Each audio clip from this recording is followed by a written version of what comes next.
வணக்கங்க. CG tech சேனல்லேருந்து கடிஜோக் சொல்கிறேங்க. ஒரு அப்பாவும் பையனும் பேசிக்கிட்டாங்க. மகன் சொல்கிறான், அப்பா நான் சொந்தமாக பிஸ்னஸ் பண்ண போகிறேன், எனக்கு கொஞ்சம் பணம் கொடுங்க அப்படின்னு. அதுக்கு அப்பா சொன்னார், பிஸ்னஸ் பண்ணணுன்னா மூளை வேணும் அப்படின்னாருங்க. அதுக்கு பையன் சொல்கிறான், உங்ககிட்ட எது இருக்கோ அதுதானே கேட்க முடியும் அப்படின்னாருங்க. ரெண்டாவது ஜோக்குங்க. ஒரு வயசான அம்மா உடம்பு முடியல, எனக்கு கொஞ்சம் சமையல் வேலைக்கு ஆள் வேணும் அப்படின்னு சொல்லி ஒரு பொண்ணு வந்துச்சுங்க. அந்த பொண்ணு சொல்லுதுங்க, உங்கள் வீட்டில் நான் சமையல் வேலை பண்ணணுன்னா ஒரு கண்டிஷன் இருக்குது, என்னன்னு கேட்டுச்சுங்க. நான் வேலையை முடிச்சுட்டு போகையில் சாப்பிட்டு போன்னு நீங்கள் சொல்லக்கூடாது அப்படின்ச்சுங்க. மூணாவது ஜோக்குங்க. பிச்சைக்காரர் ஐயா சாமி பிச்சை இருந்தால் போடுங்கன்னு கேட்டாருங்க.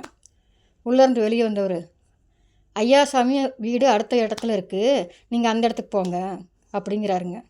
சப்ஸ்கிரைப் கொடுத்து சப்போர்ட் பண்ணுங்க ஃப்ரெண்ட்ஸ். மீண்டும் அடுத்த வீடியோவில் பார்க்கலாங்க.